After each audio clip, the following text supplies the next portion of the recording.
เป็นพ่อหางใจว่างมาหลายปีพบหักน้องวันนี้จึงเว้าให้ฟัง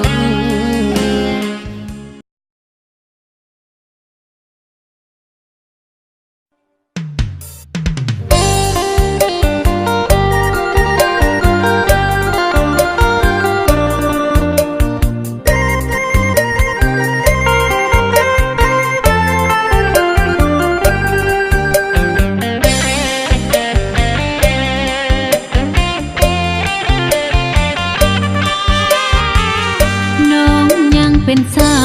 วแต่ว่าอายนั้นเป็นพ่อหางมีลูกติดมานำหนึ่งคนน้องนี่หับได้น้องสิสวยอีกแห่งขอเบิ่งแยงเลี้ยงลูกสวยอายแม่เขาทิ่มไปยังมีน้องห้องหาเป็นเมบ่ได้หวังเอาคำอีหยังดอกอายหักอายด้วยใจบ่ได้คิดเรื่องเงินเรื่องทองมาร่วมกันสร้างสรรค์พัฒนาเฮือนหอสองให้พี่น้องยองว่าอายนั้นทำดีสุดแล้วอย่าไปแค่คนเดือนเขาบ่ฮู้เรื่องเขาผัวเฮาผู้นี้กะเว้าผู้นั้นกะว่าเอาเมียสองบ่ดีกะมีกันหลายคนเอาเมียสองเมียสามเมียสี่เมียหนึ่งบ่ดีเขากะปาหมดบ้านหมดเมืองมันบ่ผิดศีลธรรมปล่อยไปโลดอย่าคิดอย่างไร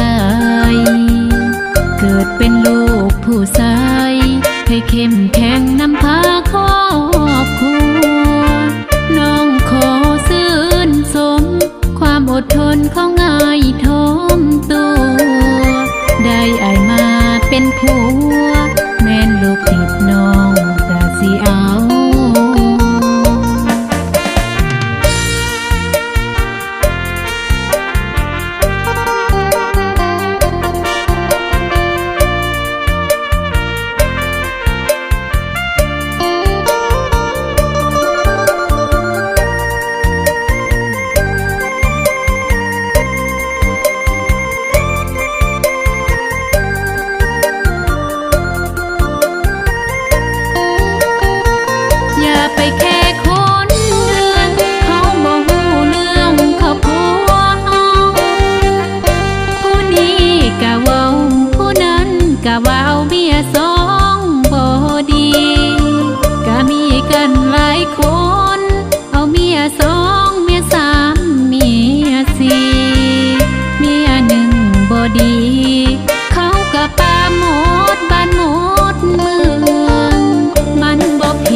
ไปโลดอย่าคิดอย่างไรเกิดเป็นลูกผู้ชายให้เข้มแข็งนำพาครอบครัวน้องขอซื่นสมความอดทนของอายทมตัว